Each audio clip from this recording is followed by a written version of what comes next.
Like, comment, and subscribe. This uranium is pushed through the system in several stages. The centrifuges spin at dizzying speeds, which separates uranium isotopes based on their weight.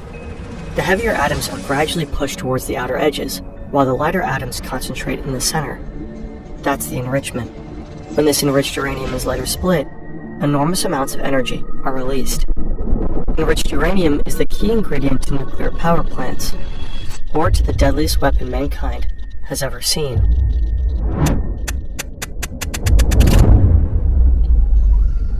But lately, something's been off. In the past few weeks, centrifuges have been breaking down at an alarming rate. Sure, it's normal to replace them every now and then, but this level of failure is beyond anything the Iranian scientists can explain, especially since the control panels and system logs show nothing out of the ordinary. The nuclear engineers are baffled. Could their systems somehow have been sabotaged? Impossible. The facility is completely air-gapped, hermetically sealed off from the internet, and physically disconnected from the outside world. It's perfectly protected from foreign intelligence services like the CIA. There's no way that anybody could get into these systems, right?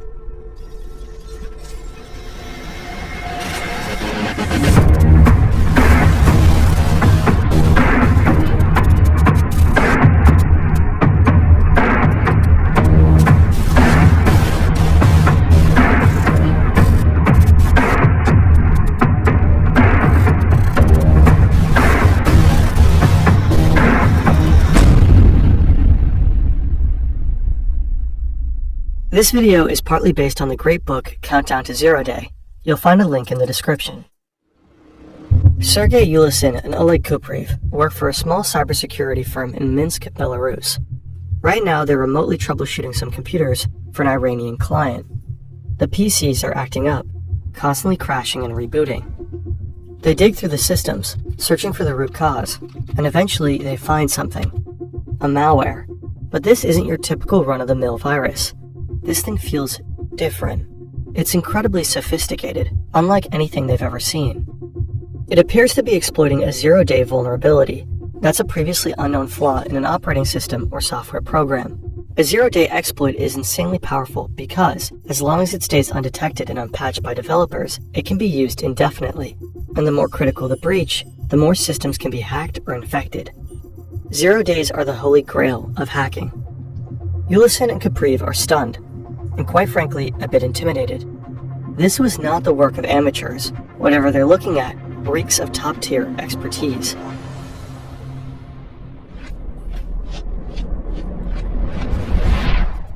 The malware turns out to be a highly complex computer worm. It can replicate itself and somehow stay undetected while slipping into the most heavily secured Windows systems. Alarmed, Ulysin and Kupriv email Microsoft to report their troubling discovery. But oddly enough, they get no response. 2 weeks later, they decide to go public. On July 12, 2010, Ulysin posts a warning on his employer's website in an English-speaking online security forum. He shares what they found out about the malware and issues an urgent alert. But the warning comes too late. The worm has already spread far and wide, infecting over 100,000 computers across more than 100 countries. Among them, Indonesia, India, Azerbaijan, Pakistan, Malaysia, and the US. But most of all, Iran. The news about the powerful computer worm spreads like wildfire. Whispers ripple through the tech world, and soon the software earns its now infamous name. From two file names buried in the malicious code, .stub and mrxnet.sys, a moniker is born. Stuxnet. Stuxnet. Stuxnet. Stuxnet. Stuxnet. Microsoft announces a patch and says they must have missed Ulysin's mail. Cybersecurity experts worldwide are scratching their heads. They begin dissecting Stuxnet's code and end up taking months to piece its secrets together. Slowly but surely, they realize Stuxnet doesn't use just one zero-day exploit. It uses 4. The main file of Stuxnet is unusually large for a computer worm, 600 kilobytes. For comparison, the worm Configure, which infected an estimated 6 million systems in the late 2000s, was only 35 kilobytes. So what exactly is Stuxnet doing when it infects a system? And most importantly, why? We hope that you will learn something over the course of this video, not like back in school. Think unbearably boring lessons on some subject that could actually be interesting. We try to wrap information in compelling storytelling and fun animations, and we're not alone. Our friends at Imprint have developed an innovative app that turns screen time into growth time. The library features beautifully designed bite-sized and interactive lessons. You can go for 3-minute quick reads or full-on 80-unit courses. It's flexible, it's useful, and it makes you feel good. A fantastic replacement for endless doom scrolling. The content covers topics like health, philosophy, and productivity. Personally, we've been hooked on their course in the science of happiness that shows how small mental shifts can completely change the way you see the world. Looking at your New Year's propositions here. Their financial literacy series is another game changer to make better financial decisions in the upcoming year. Start your 7-day free trial now and get 20% off your annual subscription. Just scan the QR code or visit imprintapp.com/fern to start 2025 with some powerful new habits. Once Stuxnet infiltrates a system, it first installs a rootkit. Rootkits are collections of tools designed to hold suspicious processes and activities. This allows the malware to remain undetected. Stuxnet's rootkit operates at the kernel level. It can conceal its presence while taking complete control of the infected computer, even altering core functions of its operating system. The worm specifically targets Windows systems and exploits legitimate digital certificates from trusted companies like Realtek Semiconductor and Microsoft. These certificates are essentially stamps of approval that software manufacturers use to verify their programs as safe. By leveraging these certificates, the attackers can bypass a lot of security measurements. Ultimately, one expert notices something extremely odd. Stuxnet seems to only activate on systems running a specific software called Siemens Step 7. On all other systems, the worm does nothing except spread further.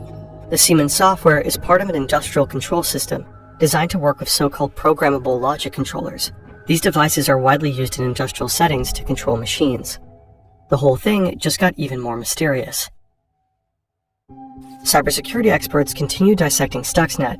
They uncover that the malware has been active since June 2009, creeping through systems for an entire year before anyone noticed.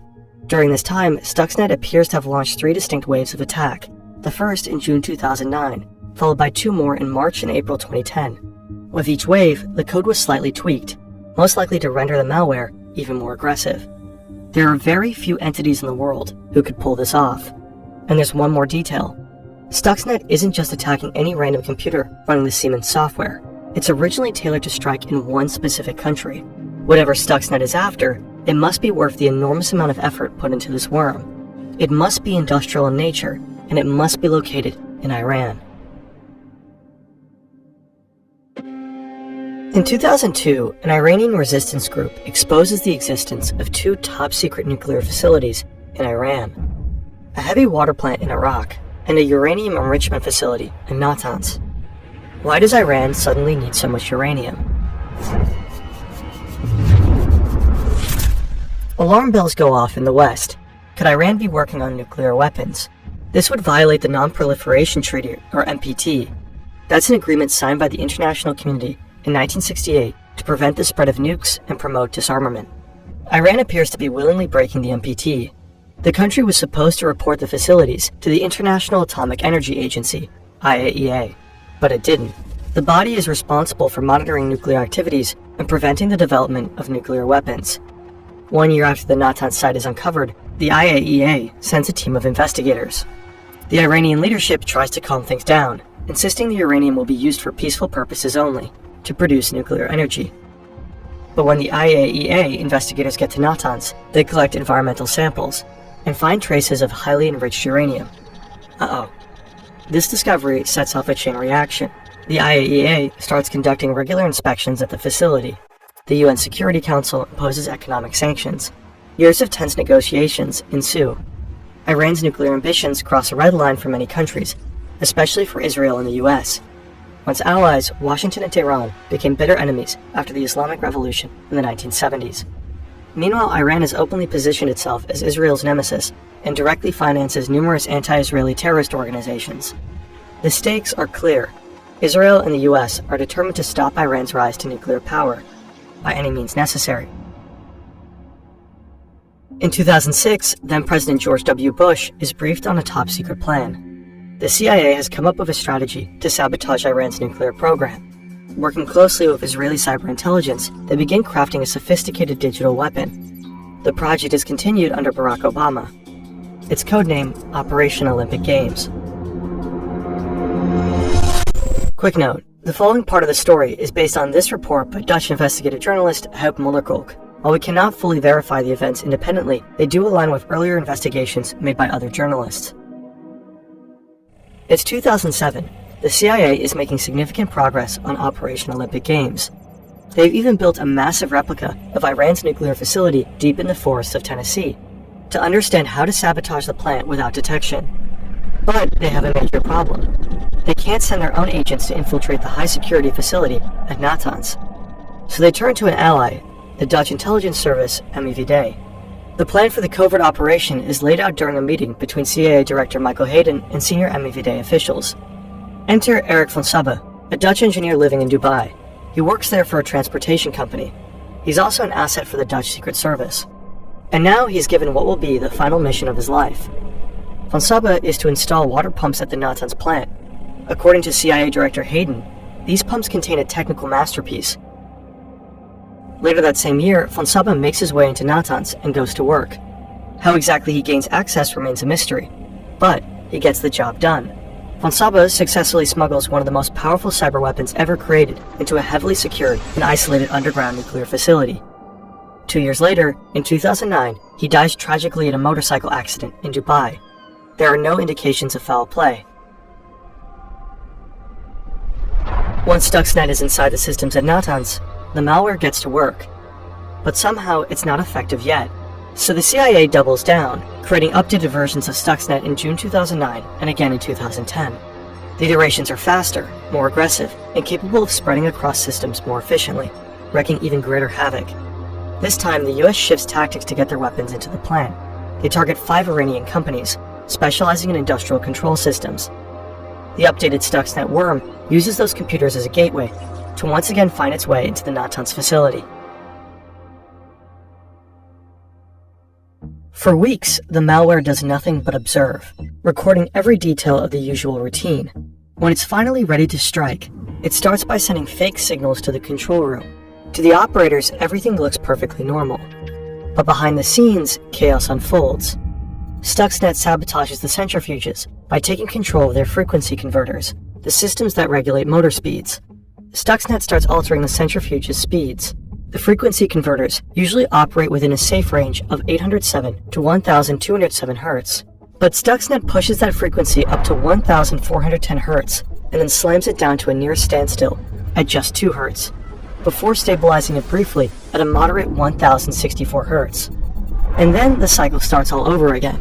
This constant speeding up and slowing down causes extreme wear and tear. In total, Stuxnet is believed to have temporarily disabled at least 1,000 centrifuges at the Natanz plant. Estimates suggest that the malware has set back Iran's nuclear program by as much as 2 years. However, some experts are skeptical of that claim. They believe Iran's nuclear efforts were able to recover rather quickly from the attack. Either way, the goal seemed not to have been to destroy the program in one dramatic strike, but to slow it down and buy time. Stuxnet was never meant to escape the confines of the Iranian nuclear facility, but clearly something went wrong. The problem was most likely a bug in the code. Apparently, Stuxnet infected the computer of an engineer at Natanz. When that computer later connected to the internet outside the facility, the worm failed to recognize the change in the environment and began spreading worldwide. This global outbreak blew any chance of keeping the weapon under wraps. Given the scale and sophistication of the malware, it didn't take long for experts to suspect a state actor. Most likely the United States and the CIA in particular. Leaks would soon back up those suspicions. A US general allegedly shared classified details with the New York Times. To this day, neither the US nor Israel have officially admitted to having been involved in the development and use of the Stuxnet worm.